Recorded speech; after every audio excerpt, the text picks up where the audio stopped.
So initially I was just going to make 2 shorts of the top 5 and bottom 5 craftable items, but I had to think really long and hard about it. It ended up being a lot of fun, so I did them all. 102 items, not including things mostly used for decoration.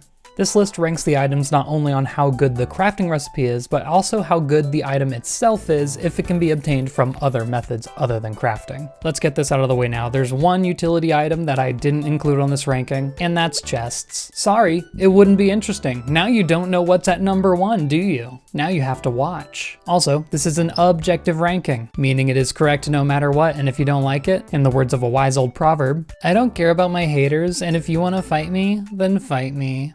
So last place is always going to be a controversial one. For these ones at the bottom, I would have no love lost if they were just removed from the game. It wouldn't make a difference to me. This last spot has to go to the Ring of Yoba. You only get 2 ring slots, 4 if you're combining rings. So you have to be very selective on what you put in there. And I think the Ring of Yoba is the worst of them all, for 3 reasons. Number 1, it only activates if you take damage, and I dislike that type of item. Ideally, I'm not taking damage, and I would like to plan around that. Number 2, it only has a chance to activate, so even if you do have it, you're not even guaranteed to get anything out of it. There's tons of other rings that are guaranteed to decrease the damage you take, like the Slime Charmer ring, the Crabshell ring, even the Topaz ring. And number 3, the more dangerous the enemies you're fighting, the less useful this ring is. The chance for it to activate goes up the lower your HP is, starting at 50 HP or less, but there's enemies that can hit for more than 50 HP.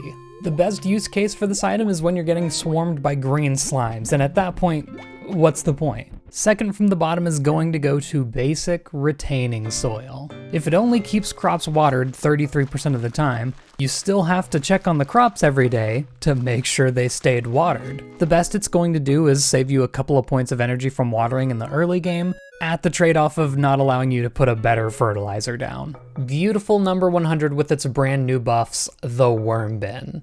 Even after its buffs, it's incredibly expensive to craft, just for some bait, which is one of the easiest items to get your hands on. Now, as pointed out when I made an entire video critiquing the Worm Bin before it got buffed, it can be placed next to some crab pots and provide you 4 bait for 4 crab pots every day. You know what else can be placed next to crab pots? A chest with bait. Currently, I'd say its best use is being used in the deluxe Worm Bin crafting recipe. Fourth to last place is going to be our first new 1.6 item, Bluegrass Starter. Now don't get me wrong, bluegrass is pretty sweet if you start with it on the Meadowland farm. It doubles friendship gain from animals and is eaten half as fast. But if you make it unlocked at the end of the game and require the extremely rare Mystic Syrup to craft, suddenly it's not so useful. By the time you even unlock it, you're probably already going to have your animals sorted out. And for it to really be useful, you're going to have to craft quite a bit of it because it spreads half as quickly as regular grass,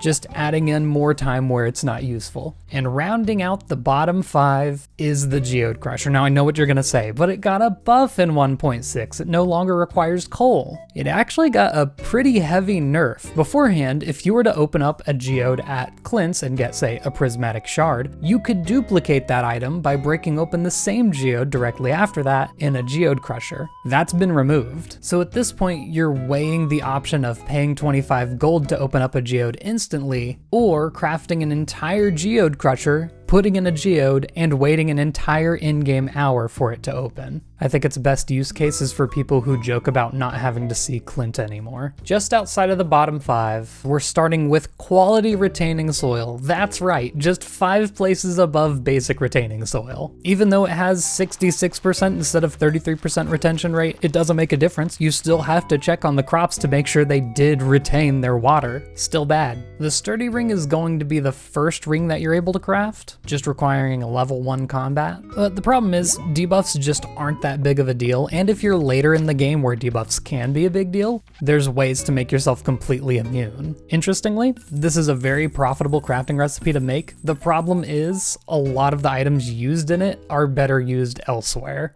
95 and 94 are going to go to the mountain and beach warp totems respectively.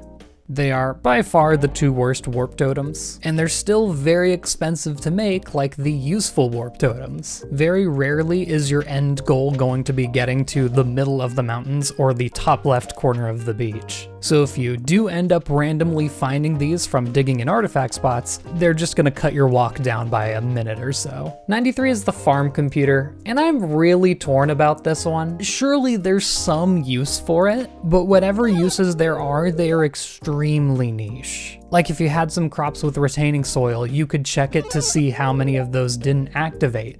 But you shouldn't be using retaining soil anyway, so you know. I feel like this will be one of the more controversial placements, but I've just never had a use for it, and it's kind of annoying to craft. I'm not gonna lie. The hopper lost a lot of placements for not being what it should have been. It technically is useful. I can think of a bunch of places where it can be used. But man, it would have been so much better if it could pull items as well. As is, its usefulness does not match how expensive it is to craft. For the first item that can be equipped to a fishing rod, magnet bait. Now it is the only bait that increases your chance of getting a treasure chest, but that's already a pretty niche use that can be done using many other methods. And now there's just so many baits in the game that are really good. It also feels bad to spend a whole iron bar on something that's going to be used so quickly. And going forward here on the list, I think a lot of these items are useful, but their use is extremely specific. Like the sonar bobber can be useful if you only want to catch one specific type of fish and release everything else. But how often does that happen? You're not losing any in-game time from finishing your catch, just real life time. And you're using up a pretty valuable bobber slot. Next is gonna be bug steak. Now I won't lie, I have made one or two of these when I've been in a sticky situation, but said sticky situations can be avoided by proper planning and bringing better food. As funny as it is to say this, bug meat is kind of valuable for making bait, so I don't want to waste 10 of them to make some mediocre food. 88 is already our third ring, the Thorns ring. It has a lot of the same issues that the Ring of Yoba has. Ring slots are very valuable. It only activates when you take damage, but it can be kind of fun if you're running a tanky build. The issue though, is if you run a build that's too tanky and take less than 10 damage from each hit, this ring is less useful because instead of reflecting the full unmitigated damage that you would have taken, it reflects the difference between the damage you actually took and the unmitigated damage. And I think it would have been really fun to have a full defense build reflecting back full damage, but oh well. Next is the spinner. Fine at what it does, but it is completely outclassed by the dress spinner, which just costs an extra cloth. The ostrich incubator, as its name implies, is just good for ostrich eggs. Ostriches are a decent barn animal, but not the best by any means. You can definitely get away with never having to use this. The slime egg incubator is in a very similar spot. It's only useful if you want to ranch slimes, which while I enjoy doing it, I recognize that not a lot of people do. We have our second new 1.6 item with the mini forge. It is very cool in concept, but you can't use it to get around going to the volcano because you need a whopping 5 dragon teeth to make it. And to do any forging, you will need cinder shards, which you also get at the volcano. Oh, and would you look at that? You're at the volcano anyway. Might as well go to the forge. Even if you do already have all the resources you need at your house or something, it's still not something you're going to use very often. I've got both of the transmutes right next to each other. The main issue here being that all bars are always useful, and if you use one of these transmute recipes, you're gonna end up with less bars than you started with. I usually opt to just grind out some more bars instead of using some of my other bars. Iron on top, just because I think it's a more important item than gold bars for really good things like explosive ammo and kegs. 81 goes to oil of garlic. Now, this one's a little weird for me because this is an item that I will pretty much never use. But I originally had it a little higher than this because it could be used by someone who wants to completely avoid combat, since monsters will just straight up never spawn in the mines if you use it. But then I noticed it's unlocked at level 6 combat, which is pretty high. Combat's one of the slowest skills to level up. At that point, you're probably pretty deep into the mines or heading into the Skull Cavern or Volcano, where enemies will spawn regardless. Also, requiring 10 garlic immediately makes it a year 2 exclusive item, which is rough. The deluxe scarecrow. Now yes, it is better than a regular scarecrow in every way, but this item isn't really meant to be used as a scarecrow. It's more so just to make you collect all the rare crows if you want to get perfection. By the time you unlock it, you'll probably have access to the Ginger Island farm, which doesn't have crows anyway. Fiber seeds, not nearly as important now that we have green rain days where you can get a metric ton of fiber, but as it grows in all 4 seasons, it can be used to retain your fertilizer season to season. Although that's extreme try-hard territory even for me. At this point, I think we're starting to get into items that most people have used a couple of times. Solar panels, the slower and more expensive way to get batteries. It does feel good not to have to rely on stormy weather to get your batteries, and with the 1.6 update, the desert now counts as always sunny instead of just reflecting whatever weather's in the mainland. So it's a guaranteed battery every week. The anvil is the only item that does what it does. The issue is it is so expensive. 50 iron bars to craft and then 3 iridium bars every single time you want to re-roll a trinket. I think its one true use is for getting the level 4 parrot egg. Anything else, you might as well just use the best one you get naturally from a drop. The heavy tapper, while good, has a lot of the same problems that any other item that comes from the walnut room has. It's unlocked extremely late into the game and it's very expensive to make. You probably already have all of your regular tappers set up by now. The life elixir is now a shadow of what it once was. It no longer restores any energy and also has a very specific crafting recipe to make. If you get it naturally, finding it in like crates or something, that's good. It's a good item. But for crafting purposes, a gold quality purple mushroom is just better because it's almost a full heal and a full energy restore. Fairy dust. I'm kind of sad that I'm putting this so low because as a content creator it is one of the most important items to me. But for a regular playthrough, a diamond and a fairy rose are 2 very expensive items. There's pretty much no case that you can use the fairy dust on to get that money back. It's only important if you need a machine to be done fast. The slime egg press. Now, you might as well just have one of these. Slap in 100 slime whenever you get it, and hope you make some money, even if you don't have a slime hutch. The oil maker is the first of our artisan machines, which may be surprising because pigs are one of the best animals. But it just comes down to truffles are really good money on their own, and having an oil maker isn't that much of a difference to the sell price. As for making regular oil, you can just buy it at the store, who cares? The warrior ring is fine. If you don't mind that it's just a chance to be activated, it gives you the largest attack increase out of any ring in the game. It's especially good if you get it really early when you have a lot of weak weapons because it gives you a flat damage increase as opposed to the percentage increase that the ruby and iridium ring give you. But in most situations, those other 2 rings are going to be better. The tent kit. When I first saw this item, my mind went crazy, like think of all the possibilities, but in practice, it's pretty cool, has a couple of applications, but not a game changer like I thought it was going to be. The barbed hook is the fishing hater's best friend. Once you have the advanced iridium rod and fully maxed out fishing stats, you can catch almost anything without even touching your controller, which is really cool. It's only this far down because it has heavy competition with all the other bobbers. Mystic tree seeds have a lot of uses. They're the best tree to plant alongside a mushroom log. The mystic syrup you can tap from it is used in a lot of really good crafting recipes. The main downsides are the same as any in-game item, obtained very late, and somewhat expensive to make. The bone mill is probably one of the most overlooked machines in the game, mostly because it's locked behind a pretty difficult quest, and it requires you to remember that you have it, but if you do, you can get a pretty nice supply of good fertilizer from it. The loom is good if you've chosen sheep as your animal moneymaker. It's a viable option since they can be completely automated if you have an auto grabber, but they have competition with the pigs, and that's not competition that you want to have. Treasure totems are an absolute godsend if you have something left to donate to the museum and you just cannot find it,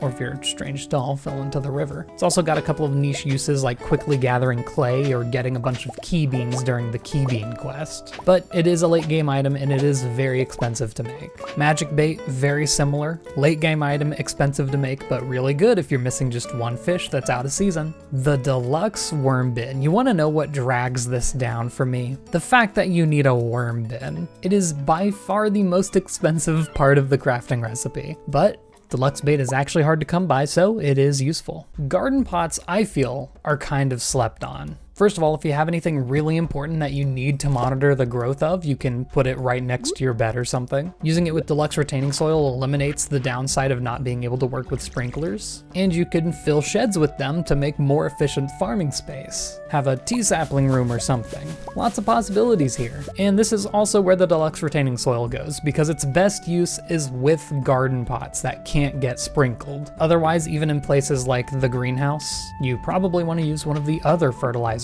on it. But yeah, not useless like its weaker brethren. This is where we have our cheese press. It's good and useful, just that cows are not an incredibly common animal to use for profit, and milk has a ton of uses on its own, so you don't always want to turn it into cheese. Deluxe fertilizer. Now this placement might seem weird, but hear me out. You know the whole extremely late game, extremely expensive to make, all that jazz. It is so good. It is the only way to get iridium quality crops, which can be good for money and for gifting.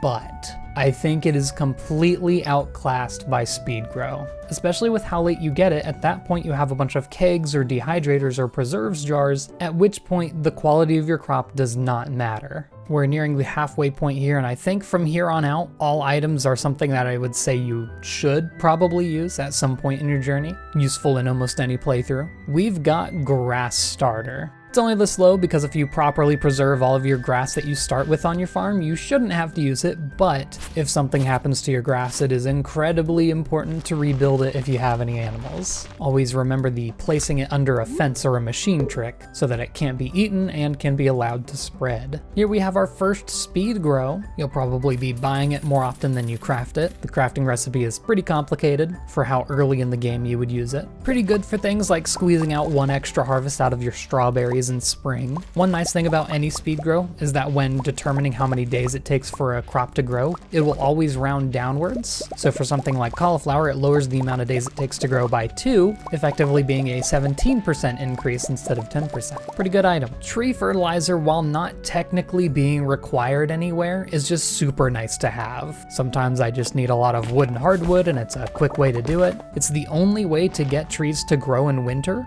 and it can speed up setting up those pesky mystic trees. Wild bait is very good. The only question you need to ask yourself is this where you want your fiber, slime, and bug meat to go? 3 items used in a bunch of good crafting recipes, so there's a lot of choices to be made. It used to absolutely be the best bait in the game, but now it's got some stiff competition with a lot of the additions made in 1.6. The Statue of Blessings, all together now, unlocked really late, and very expensive to make. Upside is you only ever need to make one, and there's no reason not to slap it to see what it has every morning. Some of the buffs it can give, like the speed or luck buff, are almost always useful no matter what your plans for the day are, while some of the others might be more niche and maybe not useful to you at all, but no reason not to check it anyway. The dehydrator was probably the hardest item to place on this entire list. On one hand, it does require the 10,000 upfront cost to unlock the crafting recipe, but you do get one for free with the Mushroom Cave.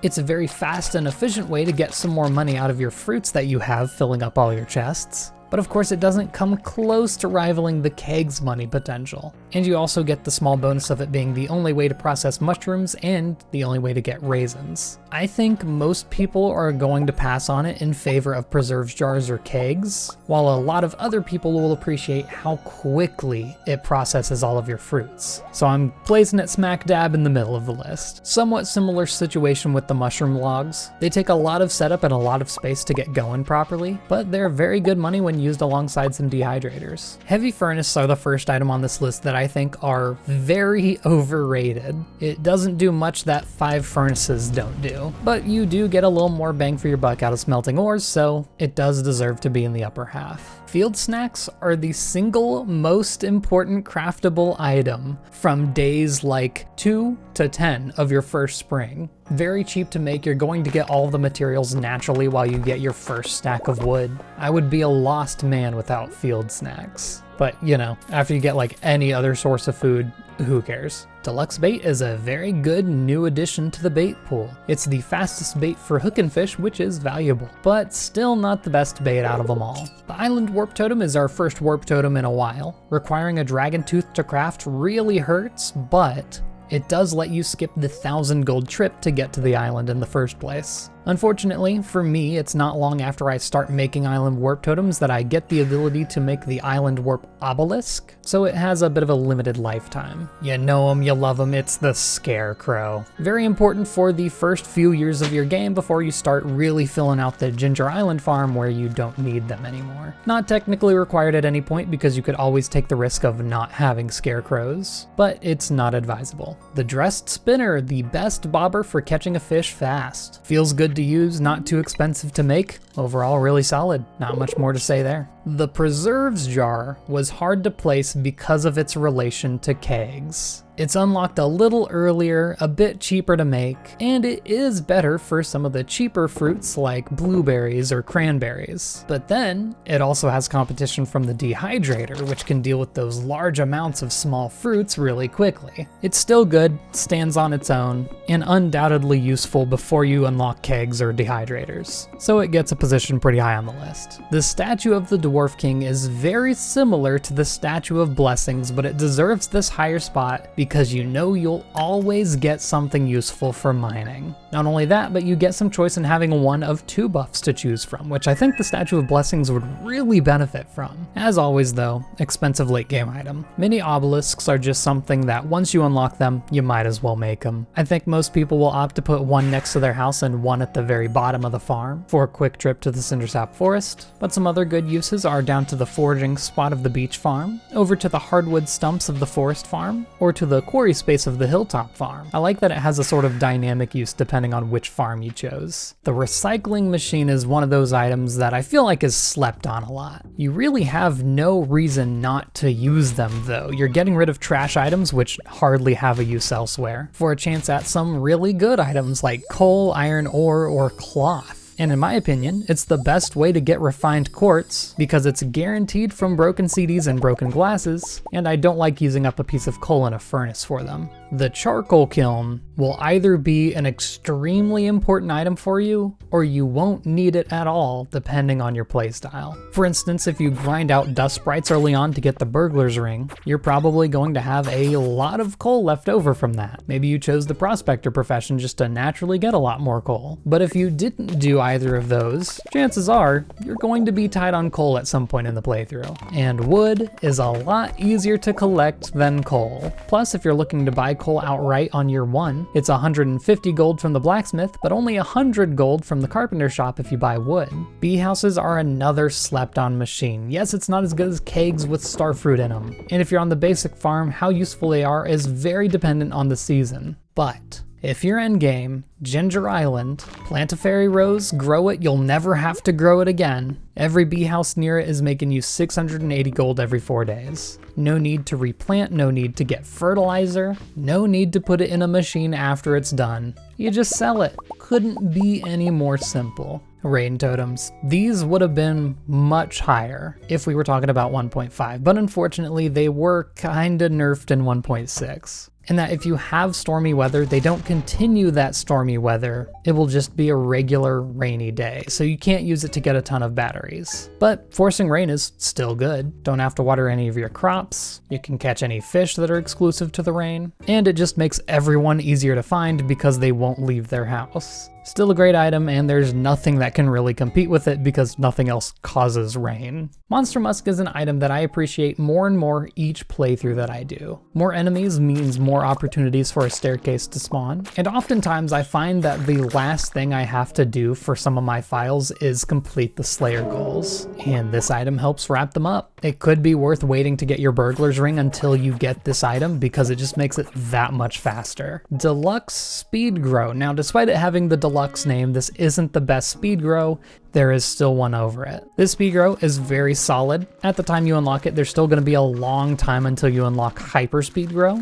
And the crafting recipe for it isn't that much more expensive than regular speed grow. It's better than all of the quality changing fertilizers because it's still useful even if you have kegs or other artisan machines. It's just very solid. It should be your go-to for a good portion of your game. Here we have casks. They are really good. You can set it and forget it for a very long time. They do have the downside of being locked behind your 3rd farmhouse upgrade, as well as only being usable in your cellar. The rate at which they make money isn't as fast as kegs or preserves jars, but you literally don't have to check on it for an entire month, so checks and balances and all that. I'm tired of hiding it. I love crab pots. Fantastic option to level up fishing for anyone who doesn't like to actually fish. It gives you a bunch of trash that you can put into recycling machines to get a lot of other useful resources as well. And they don't take up space that you could use for something else. They are the only item in the entire game that can be placed in the water. If you don't want to use them anymore, just leave them. They're not going to be in the way. The cookout kit got a pretty huge buff in 1.6. Before that buff, this probably would have been a bottom 10 item. But now being unlocked at level 3 foraging, you'll probably have access to it before you have a kitchen. Its main use case is going to be making sashimi out of any fish that sell for less than 75 gold early on in your playthrough. And while it does of course fall off once you have a kitchen, the usefulness of early game moneymakers cannot be underestimated. Next up is the treasure hunter bobber. I feel like I have to explain this placement because if you know your math, technically using magnet bait is a more efficient use of money when trying to get fishing treasure chests. Problem is, magnet bait faces stiff competition from all of the other types of bait, whereas the treasure hunter bobber is the best at what it does. Plus, there's an aspect of feel for it. Making one treasure hunter bobber that will last you a long time feels better than crafting 5 magnet bait that will last you 5 casts. Quality fertilizer. You may be surprised to see this so high up in the list when I said speed grow is mostly better once you have things like kegs. But quality fertilizer occupies this sweet spot of being useful before you get that army of kegs going. It can also potentially be crafted really cheaply depending on what fish you use. 1 periwinkle and 4 sap is nothing compared to the usefulness of quality fertilizer. Next up is the basic sprinkler. Now hear me out.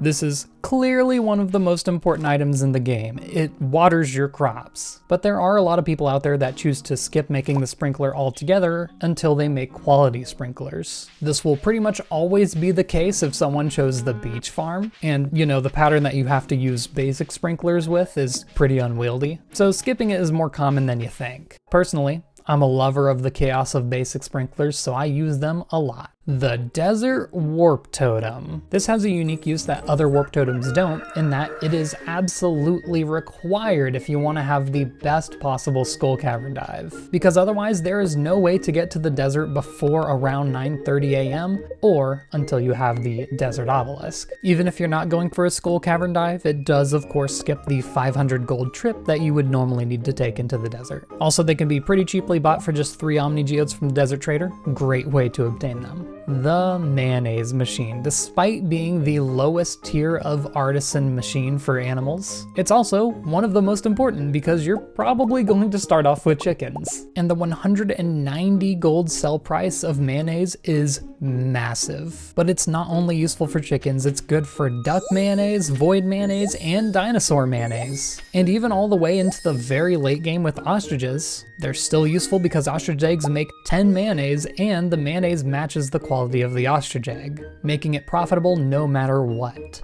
Spot 28 goes to Ancient Seeds, and I know it's a bit of a weird one, as are a lot of the ones around this top 30, but even though you'll probably only need to craft this once, it is one of the most important crafts of the entire game, because once you start getting access to ancient fruit, you can put them in seed makers, get more ancient seeds, and it'll eventually become one of the most efficient money makers in the game. In fact, I would have put this even higher, but you can skirt around this crafting recipe if you luckily get an ancient seed from a seed maker. Cherry bombs, the first of the bomb family. Clearly, this one is the lowest because it is the lowest tier bomb, but also, even if you only need a small explosion, it's outclassed by explosive ammo, which is both faster and cheaper to use. You probably also won't need too many bombs before you unlock the larger variants. Challenge bait is one of the top tier baits. This item single-handedly raises both the profit and skill ceiling of fishing incredibly high. The only issue is it's unlocked after you reach level 10 fishing, so it's only going to be used by true fishing enthusiasts.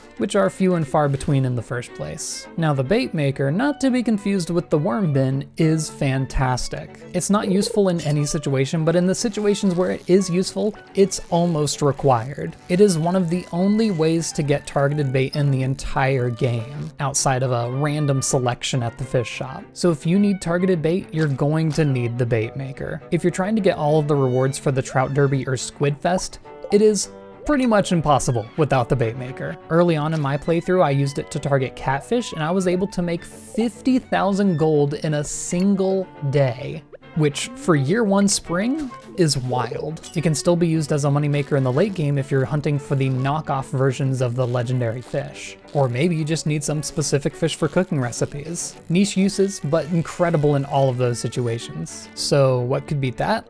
Fertilizer, just the regular one. It's unlocked at farming level 1. At that point in the game, this is all you have, and for 2 sap, there's absolutely no reason not to fill your whole field with it. You don't get the next level of fertilizer until level 9. And until then, if you're not using kegs or preserves jars, this is all you got. Even later on when you do have quality fertilizer or deluxe speed grow or whatever, sometimes you just won't have the resources to make them. You know what you'll always have? Sap. It deserves its position as the second best of all fertilizers. Next up, we have lightning rods. Kind of a boring high placement, but batteries are very important for some of the best items in the game. Iridium sprinklers, crystallariums, and they're required to get to Ginger Island in the first place. There's nothing like the rush to get as many of these made before your first summer as possible. Positions 22 and 21 are both occupied by the 2 different big chests. New chest types in 1.6 that hold a lot more items than regular chests, and I think this was desperately needed. With every update, new items get added that require more and more storage, and at a certain point, it kind of gets ridiculous, so these are pretty much a must-have. Now, why is the stone chest over the wooden chest? Pretty simple,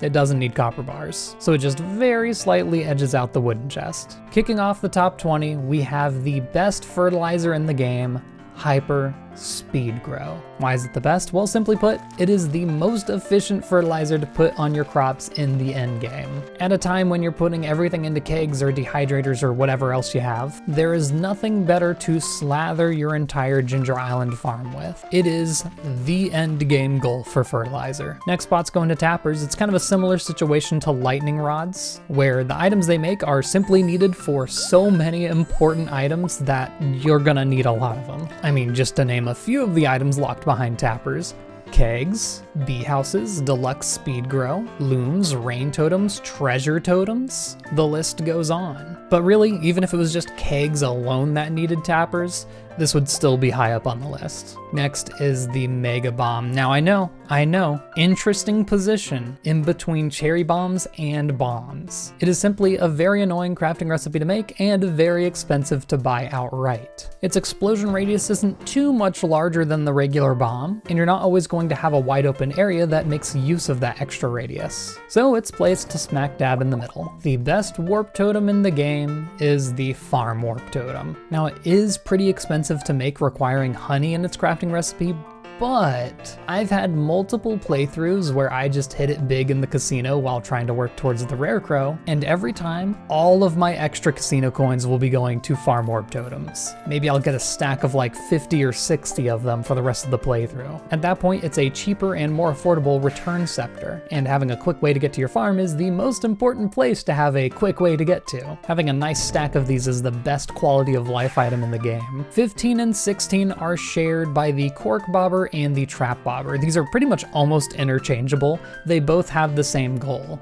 They make catching fish easier. And which one you want almost comes down to personal preference. I wouldn't dare to think of challenging a legendary fish without one of these two, and their usefulness extends to any hard to catch fish. The next one is a bit of a collection of recipes. It's all of the wild seeds, of which you need their respective forageables to make. You know why this is here. It's like the first tip in any money making guide. The wild seeds almost always sell for more than the forageables, and they can be used for tea saplings once you unlock unlock that recipe. And winter seeds have a bit of an extra use since they're only one of 2 crops that you can grow in winter. And little known fact, if you ever need a specific type of wild seed for some reason, you can trade them 2 to 1 on Saturdays at the Desert Trader. There are also ways of obtaining winter seeds through seed makers or trading from the Desert Trader that allows you to complete the community center almost an entire month earlier than you would normally be able to had these seeds not been available. Next spot's a doozy. It's the quality sprinkler. It is pretty much a must-have. The only reason it's not higher, you probably know,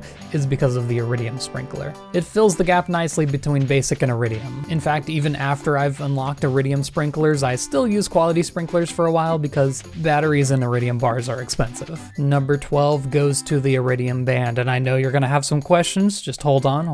Arguably one of the best rings in the game, combining the use of the glowstone ring and the ruby ring, even before you can combine rings. The fact that it has a use outside of combat makes it way better than pretty much every other ring by default, almost. Number 11 goes to the furnace. You really couldn't play the game without a furnace. So there is that. Many people would probably say that copper, iron, and gold bars are pretty useful. So, yeah. Next up is bait. That's right, the best bait in the game is bait. Incredibly easy crafting recipe, incredibly cheap to buy from the fish shop, and the largest quality of life improvement going from no bait to bait. It's available from the moment you can even start using bait. It can't be bait. Kicking off the single digits, we have bombs. Just the regular one. It hits a real nice sweet spot. It's not unlocked too late, it's pretty cheap to make, it's a very large improvement from the cherry bomb. And if you absolutely must, you can buy it outright from the dwarf. It's an absolute minimum must-have for any trip into the Skull Cavern, otherwise you're going to have issues. Number 8 goes to staircases. This is one of those situations where it's not only the crafting recipe, but also the item itself, because you can trade jades for staircases, which really changes the game. Yes, they can be used to skip floors in the Skull Cavern if you want to get some easy iridium, but even if you are doing a serious dive with bombs and explosive ammo and everything, it's still useful to get down to the iridium producing floors quickly. Also, surprisingly early unlock. For how powerful it is, I always think that it's level 4 or 6 mining, but no. Level 2. And thanks to that, it can be used to skip some of the really annoying floors in the mines, like the swirly or an infested floor. Even late game when you're doing the dangerous mine or Skull Cavern challenge, it's still very important. Number 7 goes to the peak of the fishing skill, the fish smoker. Smoked fish are wild. If you haven't tried them for money making before, smoking a fish doubles its price, keeping its quality. It gets the 50% increase from the angler profession, and it gets the 40% increase from the artisan profession, and these stack multiplicatively, leading to a 180% increase to the base sell price of the fish. And if you don't know how impactful that is, look at the price of a smoked iridium legend. I think that speaks for itself. I also just can't stress how much fun it adds to the game to have a really good moneymaker that isn't just skipping through days waiting for your crops to grow. Speaking of waiting for crops to grow, number 6 goes to the iridium sprinkler. Yeah, what are you gonna do? It's an iridium sprinkler, it sprinkles iridiumly. While yes, technically their place could be taken by a ton of quality sprinklers, one aspect of them that I think a lot of people don't talk about enough is the fact that they have enough space between them to allow giant crops to grow. And that's just fun. But of course, it's used in the most lucrative setup for making money in the entire game, so there it is. Kicking off the top 5, you probably saw this coming, it's the tea sapling. That's right, even after the nerf, where it now sells for half the price it used to, it's still great. Not only can you sell it for an immediate cash injection, but you can also plant it for a little bit of money on the last 7 days of each month. Sometimes I like replacing the fences I have with tea saplings since they essentially work the same, and they won't take up any extra space I was using otherwise. And hey, you can put tea leaves into kegs to over double their sell price in just 3 hours of processing. It's a super efficient way to use kegs between fruits. Number 4 goes to explosive ammo. It beats all of the bombs because if I had to choose between bringing explosive ammo or a ton of bombs into the Skull Cavern, I'd choose explosive ammo. It's cheaper to produce, making 5 ammo per craft. It's quicker to activate than a bomb, and honestly, most of the time you're looking at a group of 5 or 6 rocks to explode, not a full room full of tons of rocks. Now, of course, ideally you are using explosive ammo alongside one kind of bomb. but the bombs can all replace each other, whereas explosive ammo is unique. It's worth learning how to use. For the first of the top 3, we have the glowstone ring. That's right, above the iridium band. There's a couple simple differences. Level 4 combat, level 9 combat. Iron bar, iridium bar. It doesn't feel like I'm truly playing Stardew Valley until I get a glowstone ring. Maybe I get lucky and find a magnet or a glow ring on their own in the mines, but the one guaranteed thing I always gotta get is that glowstone ring. To not have to strain my eyes at night, to not have to walk directly over every single item to collect it. The only reason people upgrade to the iridium band is because it has the same things the glowstone ring has. Number 2 is the keg. Yep, yeah, I know, I'm not happy to see it up here either, but it is simply put the best way to get money in the game. You set it, forget it, and come back to a huge payout. In a game where every money-making method is a balance of setup, difficulty, and profit, the keg somehow manages to defy everything and be the best at all 3. So then what could possibly top it? Well, the keg does one thing and one thing only: make money. The crystallarium, however, does so many things so well. You want money? Diamonds are a decent way to make some. Need food buffs for the skull caverns? Make some rubies and trade them for spicy eels. Still having trouble? Make some jades and get staircases. Oh gosh, I just want tea saplings so badly, but I don't have the friendship with Carolyn yet. And it's winter. Oh, don't worry. Just turn your brain off and give diamonds to everyone. Everyone likes them. Your friendship problems are solved forever. And you may have not have known this because it's a lesser known use of diamonds. It can be traded for triple shot espressos, which is cheaper than buying 3 coffees from the saloon and cooking it into a triple shot espresso, as long as you don't have a gemologist. There are very few things this crystallarium can't do, and for that, it earns the very top spot. And that's it. That is everything. I would like to thank the algorithm for the peer review. I made quite a few changes after he took a look at it. I know I joke about things being useful or useless a lot, but this was a 100% serious ranking. I considered everything. So let me know if anything is egregiously wrong in your eyes. Thank you for watching. See you in the next one, and good night.